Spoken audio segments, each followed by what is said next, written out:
Good evening. Good evening, everyone. Good evening. Let me begin by welcoming you to Singapore on behalf of all the people here. It is a real pleasure, it's a real honor to speak to you. Of course, many of us have already seen many of your videos online, and today, of course, the one just before this. Now, as you know, the topic for today is the impact of Indian civilization on the world. It's your topic, but you keep putting me in the dock. I'm going to put you on the spot for it. And before we go beyond that, I'm going to put you on the try and get you to try and define what we mean by Indian civilization, in the sense that, and particularly what we're not trying to get into is, of course, this impact of Indian civilization on mathematics in ancient times, of software today, but really the impact of Indian philosophy, our way of life on the world. And I'm going to start with asking you, how is the backbone of this civilization, whether you call it Hinduism or the Dharmic tradition, how is that fundamentally different from other ways of thinking about civilization?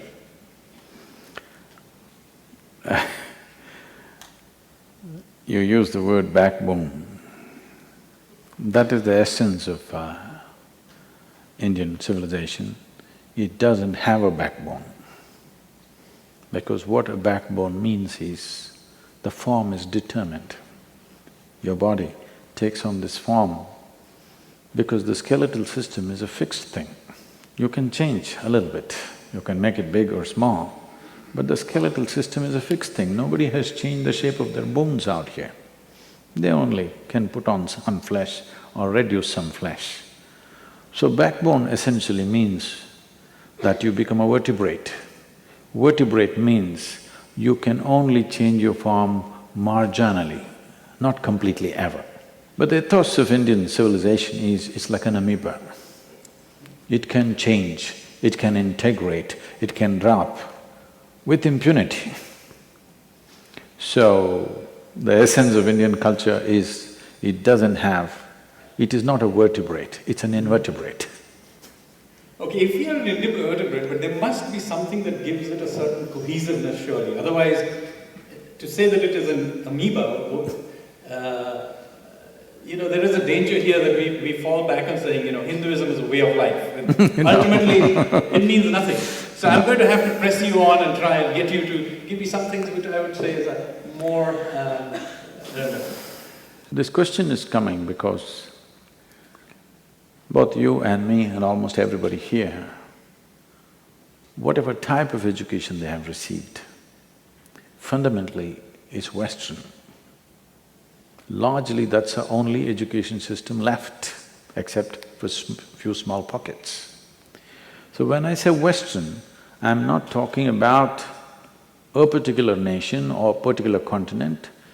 We are looking at that aspect of life or that part of humanity which wants their life in straight lines.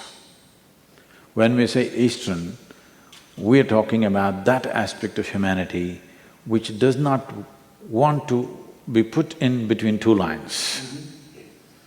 So, because the very way of thinking has become purely logical, irrespective of whether it makes life sense or not, being logically correct has become more important than having sense about life, how to conduct life.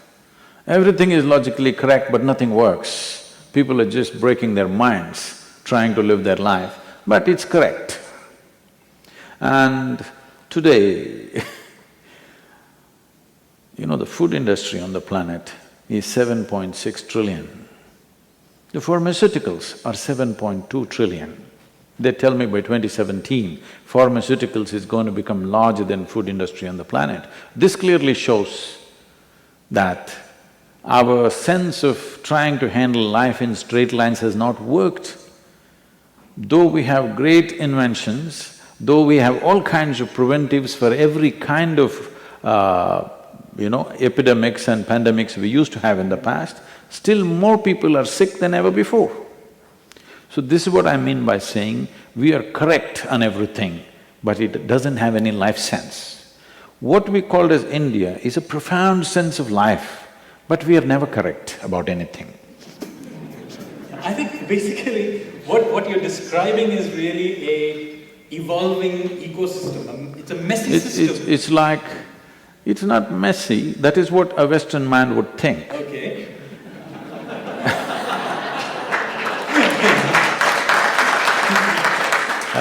It's like the difference is between that of a manicured garden and a forest. A manicured garden looks nice, but nothing except human beings walk on it. So ultimately at some level it's dead. It is alive but latent. If you don't tend to it for 3 months, it's all gone. A forest is not like that, no tending is needed. If you come back after 1,000,000 years, it still thrives. But one who thinks in a linear fashion, a forest seems to be messy, forest seems to be chaotic. It's not chaotic, there is a very profound order, but that order is not in straight lines because it's an invertebrate order, now that you brought the spine into this picture. So I think that's a fabulous way of thinking about it, because basically what you're describing is a continuously churning, but there is an order in that churn. In a sense, it's an act of seeking, of innovating, it's a civilization really, it's a risk-taking civilization, would you say? A civilization that thinks of adventure? Now you're being an economist. If you use the word adventure, usually it means that you're taking a risk with your life. You're doing something risky which is a danger to your life, but you manage to come out of it, it's an adventure.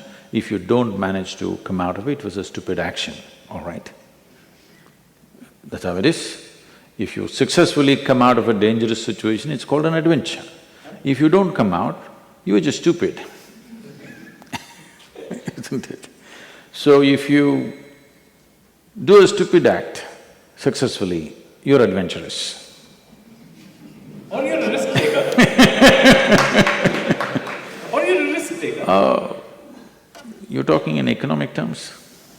It could be an intellectual risk, or it could be… science is also intellectual risk. Intellectually there's no risk, that is the beauty of the intellect. You can do whatever you want, there's no danger. In your mind, you can do whatever you want, there is no danger. That is where the Indian ethos comes from. Human intellect was expanded in such a way, they looked at everything in every possible way because there was no danger. They did not believe in putting their physical body into danger because this is not something that you can create. If you destroy this, it's over.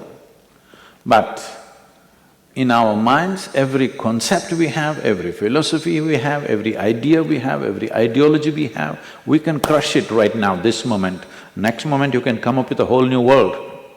So our sense of adventure was purely intellectual, but the Western sense of adventure was all physical. Physical adventure can be… cameras can capture it, you can make a movie out of it.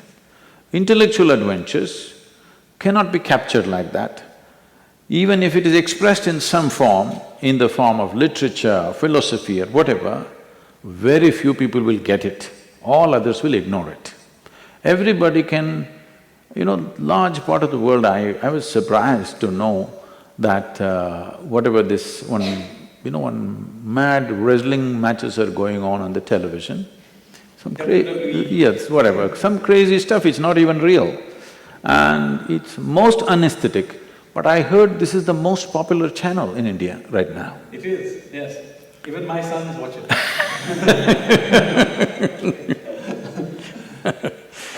This is the most unesthetic thing, but it's popular because physical things are something that everybody can identify with, or instead of saying everybody, even the grossest mind will understand physical things.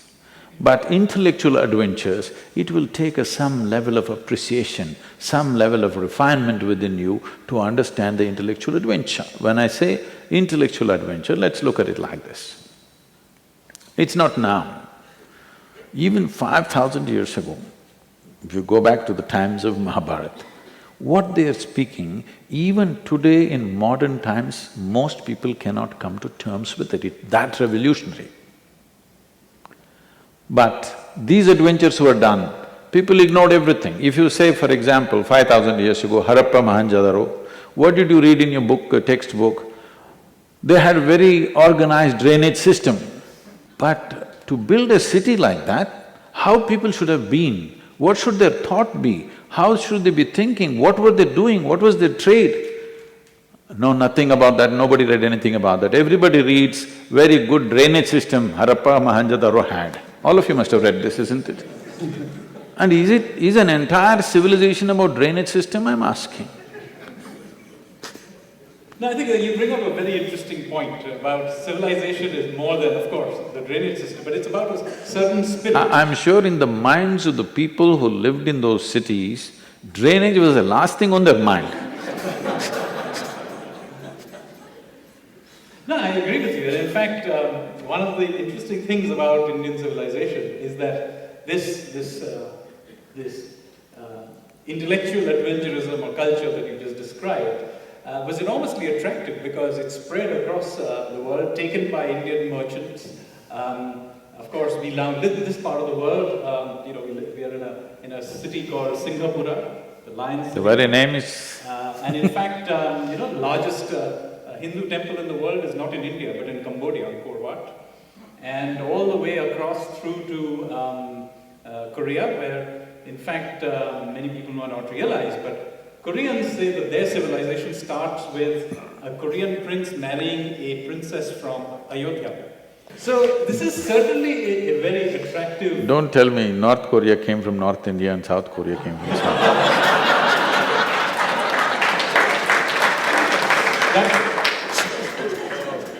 Well, evidently they think their civilization started from central UP. So… No. Nevertheless, the point I'm trying to come to is that this way of thinking that we had at a certain point in our history, we seem to have in some ways lost it along the way. But do you think in many ways this sense of intellectual and cultural adventure is coming back? You cannot say it's coming back, it can be brought back. Is it coming back? I don't think so, not in a large scale, very small pockets here and there. Should it come back? If you are interested in true well-being of humanity on the planet, it must come back, because from simplest things, everything that we have done in the world today, the style of or the mode in which we are doing today. For example, one biggest thing that everybody is talking about today is about your subject, economics. The economic engine of the planet is driven all by more and more and more.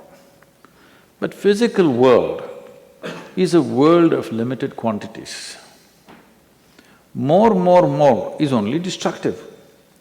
More was possible, was thought of by a certain group of people in the world when they believed they will enslave the entire world for their well-being. When that was the basis, more was possible. You could always make other people have less and you have more. There is no question of entire population on the planet having more. It's totally out of question because there is no more. So, these flaws, if they have to be fixed genuinely, before… India is getting rapidly westernized, okay?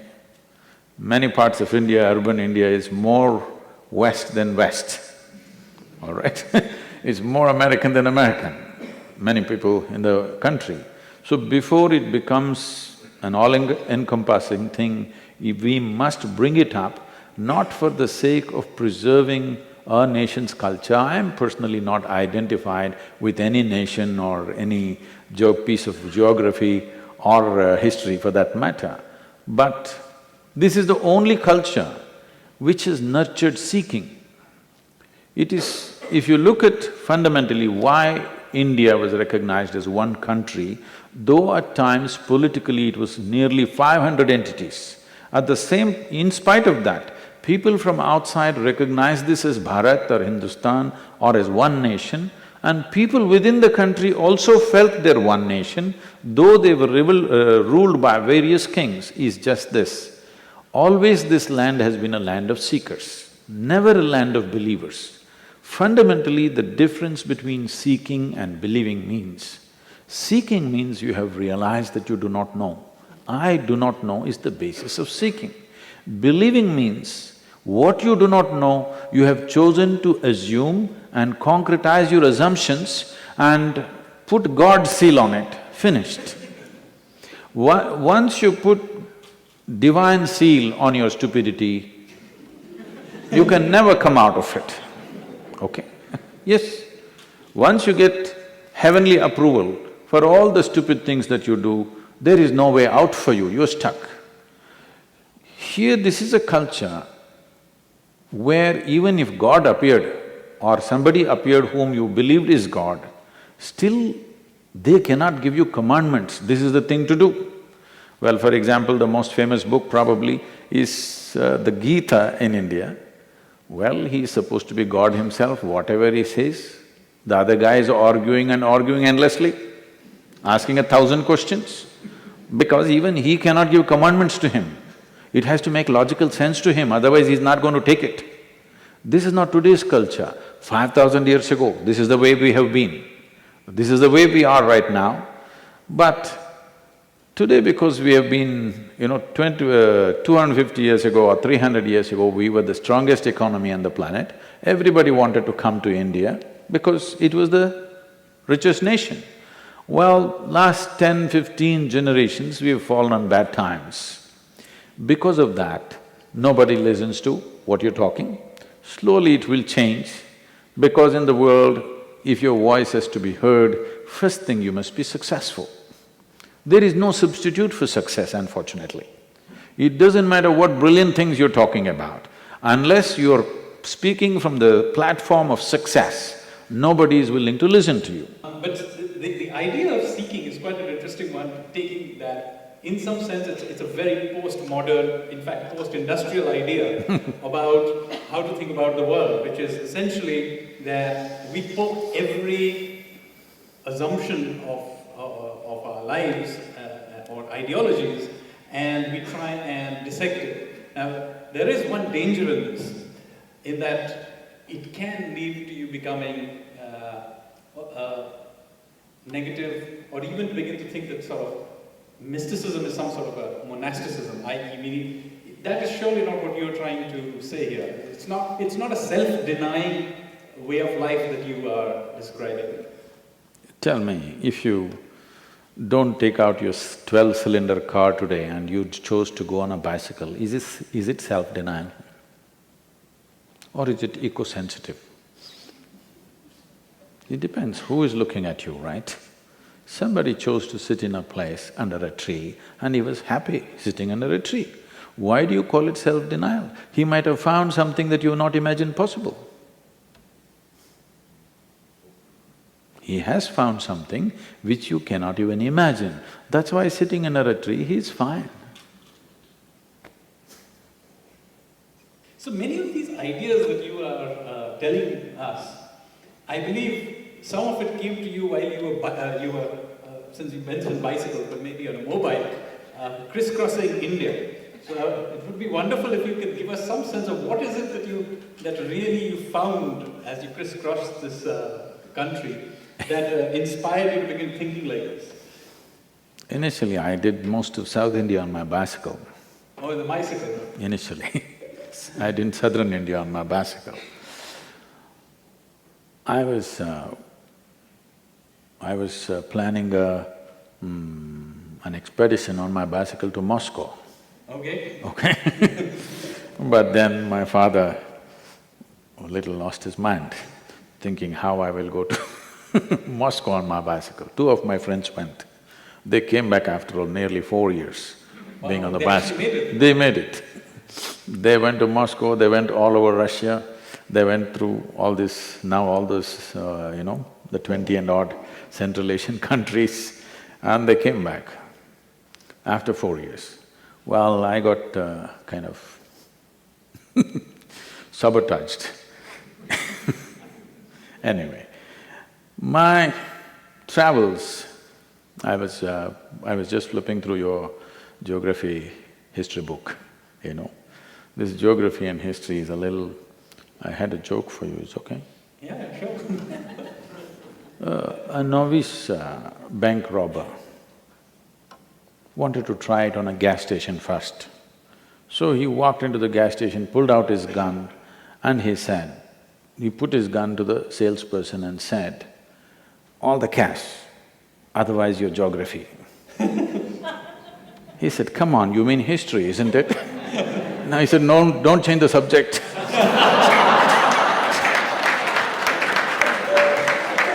So when I was reading your book, I thought of this, okay. It's a geography book, but it's history. You're not changing the subject, it's the same subject. Geography and history is the same subject, that's the point of your book in many ways.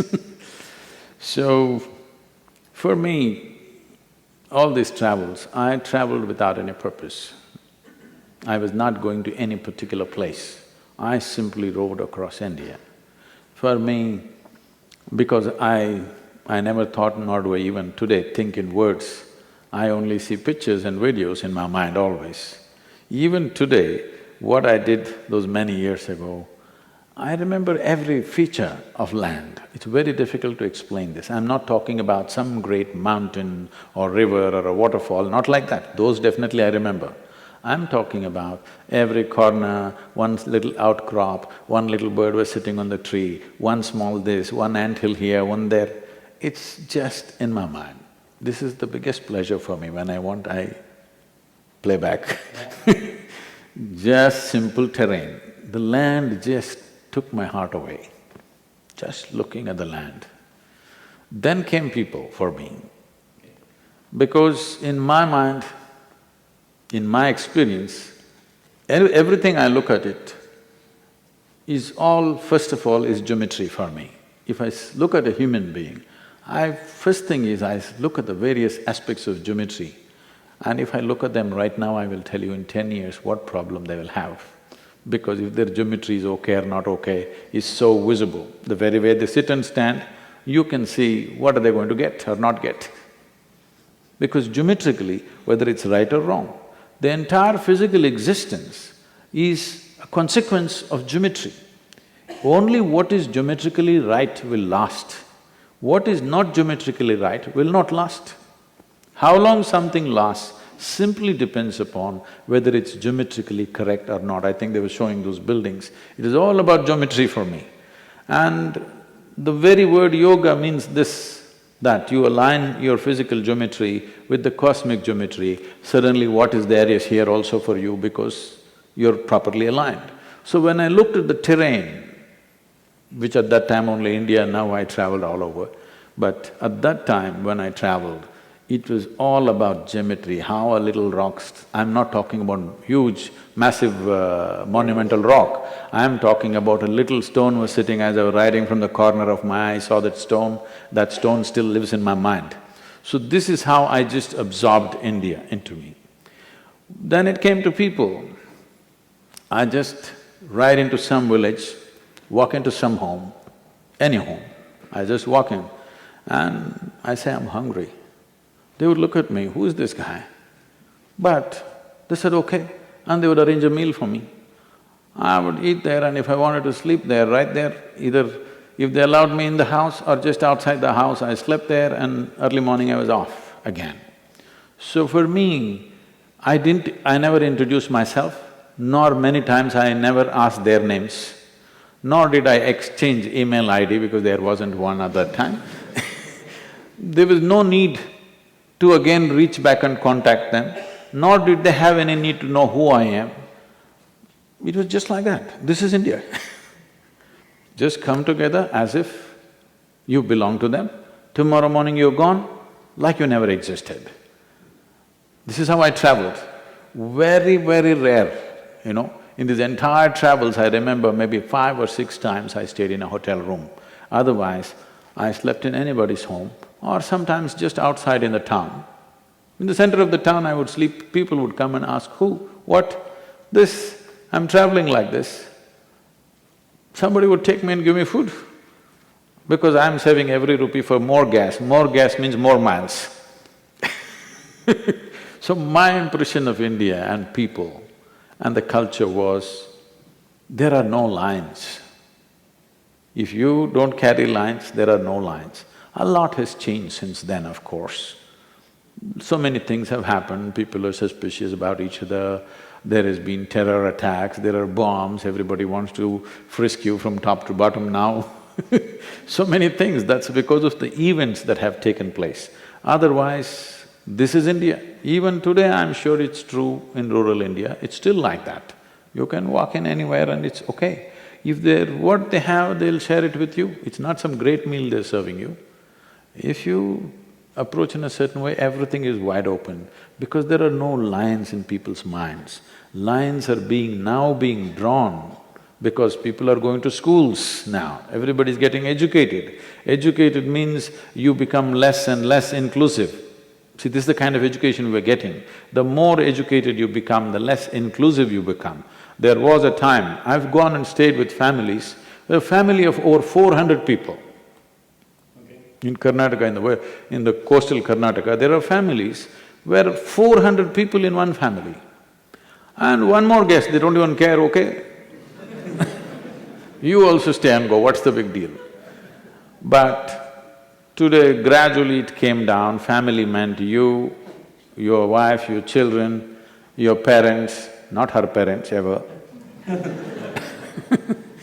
And slowly your parents went out, now just wife and kids. If you move west, you will see kids also out as soon as possible.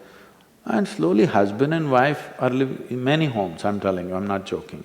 There are people, husband and wife, married for many years, now separated but not legally separated, living in adjacent homes, only when they want, otherwise separate homes because they can't stand each other. This is the form of education we are imparting on the entire world, where inclusiveness is not possible. Slowly you can't stand anybody over a period of time because the way of thinking is becoming so logically correct. The more logically correct you are, you look at anybody, nobody seems to be okay. Really. You're logically 100% correct, you think. You look at them, nobody is okay. If nobody is okay, it is not a question of correctness, it is a question of madness. The first sign of psychological disturbance is you start thinking nobody is okay except you. We are heading towards that big time. The statistics tell me that 38% of the European population is psychologically ill. Every year, 350 million Europeans go through serious psychiatric treatment. So what you're describing is, continuous individualization into silos. And this is not just about individuals in silos, but this is also a thought process, a wider thought process, which is true maybe… No, this is essentially happening because your idea of intelligence has become purely intellectual. Intellect is like a knife, it's like a scalpel. Yeah. Whatever you give it, it will slice it into 2 and look at it. Then it's not happy, it will slice it into 4 and look at it. Then it is not happy, it will slice it into 8 and look at it. This is the way of the intellect. Intellect knows everything only by dissection, cutting everything into pieces. This is the way we have developed science. This is the way our logical thinking process is because we have come to this place that intelligence means intellect. The Indian way of life, we have looked at human mind as 16 parts. To make it simple, I will make it into 4 here. This is called as buddhi, manas, ahankara and chitta. These are different dimensions. Intellect means only buddhi is being used, which is a sharp knife. This sharp knife is a good instrument for you to survive in the world. It dissects everything and shows you. But Right now you want to know somebody who is dear to you, you can't dissect them and know them. You won't have them, that's all, if you dissect them. This is what is happening, we are not understanding the distinction between intellect and the deeper dimensions of intelligence which functions within us. The intelligence within us is inclusive in nature. As you sit here, you may hate the person who is sitting next to you, if you… okay, I didn't mean you should, it's not an instruction. You may hate the person who is sitting next to you, but unknowingly you're inhaling what they're exhaling right now, and you have no problem. Yes? You no problem, body has no problem, because the deeper intelligence within you has no issue. But if you just intellectually think, oh my God, I'm inhaling this person's breath sitting next to this person, you can't sit there anymore. Yes? You cannot sit there anymore. This is the nature of the intellect. It keeps on dividing, dividing, dividing. The other dimensions of intelligence have not made like this. Right now, we are able to live only because this is inclusive. What you exhale, the tree is inhaling, what the tree exhales, you're inhaling. This is how life is happening, not just this. Right now, what is happening in every subatomic particle in this body is reverberating across the cosmos in so many different ways. I'm not talking philosophy, I'm talking about physics. Now this sort of inclusive way of thinking, I think in many… No, you cannot think inclusively. If you don't think, you're inclusive. Okay, that's a fabulous way of thinking. I mean, basically, of feeling. What would be the correct word for it? See, because… experience it. Perhaps the… People ask me, Sadhguru, what are you usually… Today morning I'm doing an interview with some FM radio in India because it's a Tamil New Year's Day is coming. Sadhguru, what is your thought process most of the time when you're not teaching or speaking? I said, I don't have any. I don't think. What is there to think? I don't know. I don't think, that's all. I just walk around joyfully with an empty head. That's why I don't have the burden of knowledge. I've never felt burdened by it because I don't carry it, first of all. I don't have a single thought in my mind, most of the time. Nevertheless, I mean, there is a certain art to it that must surely be… okay, we can't put it down into certain steps maybe in the siloed way, but if you had to sort of describe the way one sort of… if one had to dissect, say, a global problem or something, how would, say, this particular approach deal with it as opposed to the way we now deal with it, which is to break it down with subparts, solve each little bit and put it back together? See, the parts will never make the whole. Suppose I will get you a pair of kidneys, one nice, very healthy liver, heart, this, that, everything. Okay, make it into another human being and give it to me, let me see. It'll not work like that. Parts will not make a whole. Parts are there, yes. Now, if you want health also, right now why I mention this, the healthcare industry becoming bigger than the food industry is simply because of this. Because you have a kidney doctor, you have a lung doctor, you have an eye doctor, you have a knee doctor. It is not far where there'll be a separate doctor for your right eye and left eye. Because there is a difference between the two. Yes. There is a difference between the two. So tomorrow if you go on specializing, you will need 100 doctors to have a health checkup. By the time you get appointment from 100 doctors, definitely you'll be sick. So specialization is a good thing to a point, but now we can't stop it. Because see, we see one more thing and one more thing. If you divide the atom, there are too many things there, so you will need specialists for all that. By the time you get there, you will get lost because the sophistication of the physical creation is such, for every atom you will need one specialist, and for every subatomic particle you need further specialists. So at that rate, what will you know, I'm asking? You will not know anything. There is another way to know everything. Simply by embracing something, either by dissection you know, or by embrace you know. You know life only by inclusion. Dissection is an exclusivity process, elimination process. But if you want to know these people, you know them only by inclusion, not by elimination, isn't it? So what is good for material things, you're trying to make it happen for every aspect of life. Life does not work like that. If you give this flower to a scientist, first thing he will do is he'll rip it apart. Yes, that is the way he will study it. Which will miss the point. Yes, he will know all parts of it, but he won't know the flower. Yeah. But the beauty of the flower, everything that you need to know about life, in a way this flower is the peak of that plant's life, isn't it? Yes. Instead of absorbing that, instead of including that within you, because every life's aspiration is only to reach the peak of whatever this life is possible, isn't it? Yeah. Whether you are an earthworm or a grasshopper or a flowering plant or a mango tree or a human being, the only aspiration is to become a full-fledged piece of life, isn't it? By elimination will that happen. So now a global problem, if I don't break it down, how do I know? Only because you're breaking it down, problems are multiplying. Okay. You know, in India, they talk about certain forces like Mahishasura or somebody. The stories are, if one drop of blood falls on the ground, one more guy will rise. Another drop falls, another guy will rise. That is what it is. Rakta Bija. Huh? It's called Rakta Bija. Yes. I'm saying the Rakta Bij is all we're doing, we're only complicating the world like never before. We're not solving problems, let's at least admit that. We're having sophisticated explanations for our problems. Problems are not gone, isn't it? So I'm going to change tack a little bit here. And most of us here live in Singapore. We have, many of us have children who we are bringing up in Singapore, outside of India.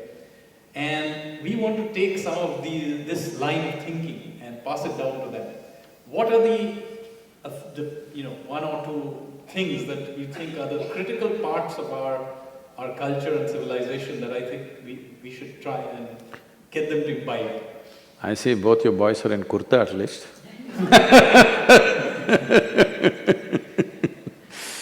So, see, we need to understand this. What we call as Indian culture is not a mode of dress, a mode of speech, or a certain way of doing things. Fundamentally shifting life from belief to seeking. When I say shifting life from belief to seeking, people feel their life is strong when they believe something. All these days they've been talking about believing in God. These days it's become a fashion to say, I believe in myself. You believe in things that you do not know. You can't believe in something that's here, either you know it or you don't know it, isn't it? Yes or no? This is all the option is, either you know something or you don't know something. Because you're unwilling to admit you do not know, you say, I believe in it, because it gives you confidence, but confidence without clarity. Confidence without clarity is a disastrous process. If you have clarity, you will see everything the way it is. If you don't have clarity, at least you must have hesitation. But if you have confidence without clarity, you don't see a damn thing, but you're dead sure. There are too many people like this, believe me. But the opposite of that is there, that if you see everything clear, would you not get paralyzed? If reality is going to paralyze you, then you have to live in hallucination. When I say belief, belief need not be of any sense, you just believe because it gives you confidence. For a long time, people have believed in somebody up there managing your life, Upparwala, if you're a North Indian.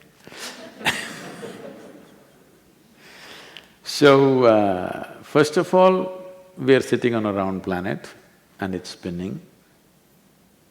If you're looking up, you're invariably looking up in the wrong direction, you're on the equator in Singapore. You invariably looking up in the wrong direction. At least if you look towards Delhi, maybe you're looking northward a little bit. So I'm saying you are incapable of knowing what is up and what is down in this cosmos.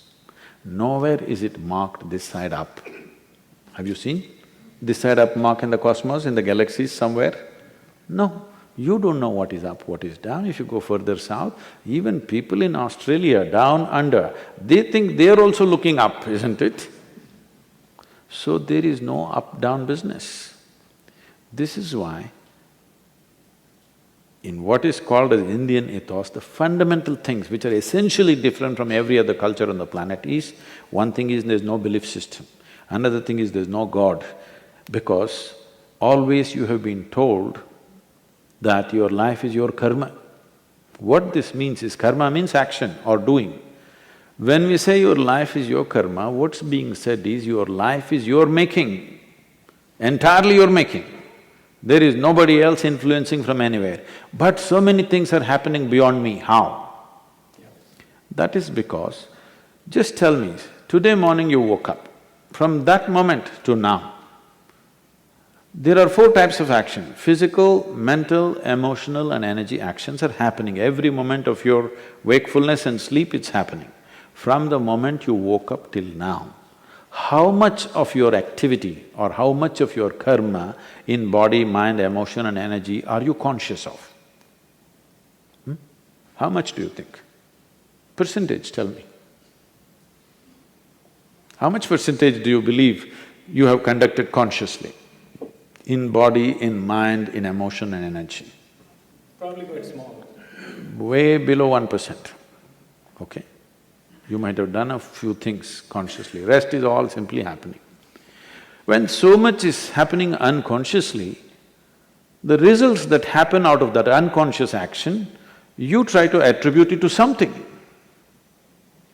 See, right now, if I take this object and throw it up and I forgot, after some time it'll come and land on my head. Now I think, who did this to me? All right? If somebody looks suspicious little bit, I'll pounce on him because I don't remember throwing this up. So, when 99 percentage plus, 99 plus percentage is unconscious, obviously the results are not something that you can account for, but it is entirely your making. When we said it's entirely in your making, when we said your life is your karma, in one word, we destroy the heaven and everything else.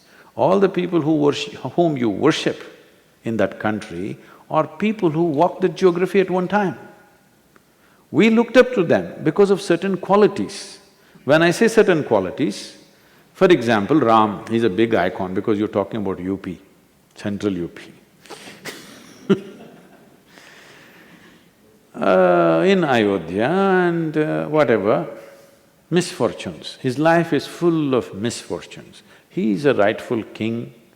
Because of some political situation, he goes to the forest to live in the jungle with his newly married wife, who is a princess. She is not made to live in the jungle.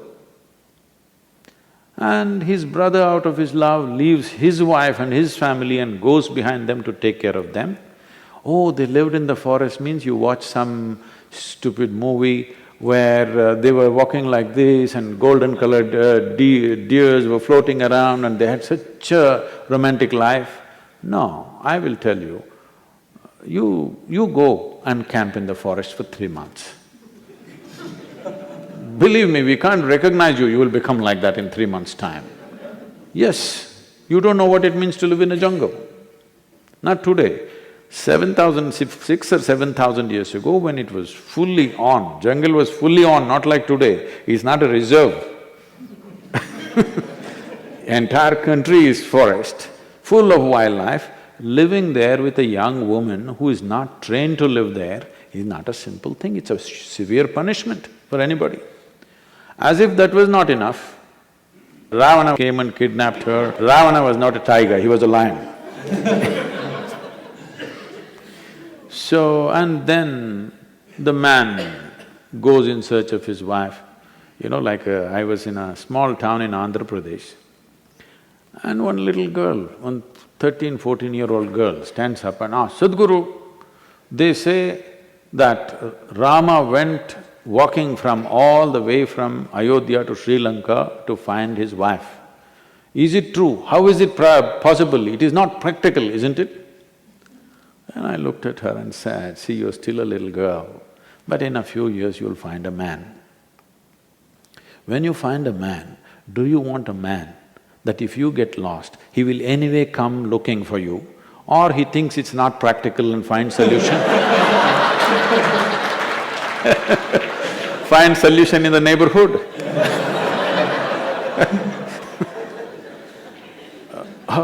She knows, she wants the man who'll come in search. So the man is whether he's in love with her or he's committed to his wife, he goes looking down south and finds her after a huge battle, brings her back. She is fully pregnant, again some political situations, again he sends her to the forest. She bears children in the jungle, he doesn't know whether it's boys or girls, no sonogram.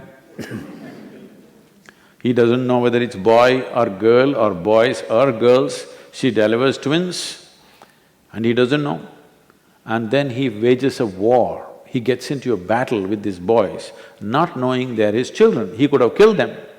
If you kill your own children, it's the worst tragedy that can happen in your life, isn't it? He was almost on the verge. He could have killed them. Fortunately, he did not kill them. But if he had killed, he wouldn't know he would have killed, because he went out to kill them. With the intent of killing them, he went out, but somehow he did not succeed, and then she died in the jungle, he never saw her face. Do you call this a successful life? I'm asking you. You must say something, otherwise I'm going to bless you. Do you call this a successful life? No. But we worship him. We worship him not because he was a super success of the day. We worship him because it doesn't matter what life threw at him. He remained the same, equanimous. No matter what anybody did to him, he maintained his dharma of being who he is. So we bow down to him. It doesn't matter, because what life does to you is not always your choice. What you do is your choice. This is what karma means. So he was completely in charge of his karma. World did all kinds of things to him, but he remained the same. He never became bitter, he never became hateful, he never became angry. He continued to do what he was required to do without being pulled off track. So for that quality we worship him.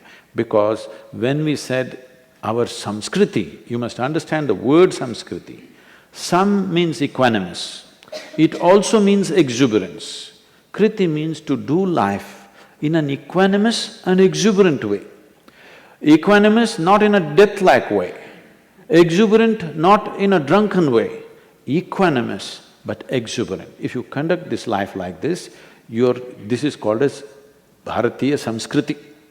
So he is an epitome of that. All kinds of things were done to him, the worst kind of things. What worse things can you happen to you than other than what happened to Rama's life? Tell me, series of tragedies, isn't it? Disaster after disaster. But he is in samskriti. He conducts his life with full involvement and equanimous. It doesn't matter what his personal tragedies are. So this is why we worship him, not because he was a super success. So our idea of success is this: if a man can go through this life untouched, no matter what happens, poverty comes, wealth comes, success comes, failure comes, he goes through it untouched, maintaining who he is, without losing his humanity, then we say he's a successful man, then we say he's a Mahapurush. So Rama is worshipped for that. Fabulous. This is a great point.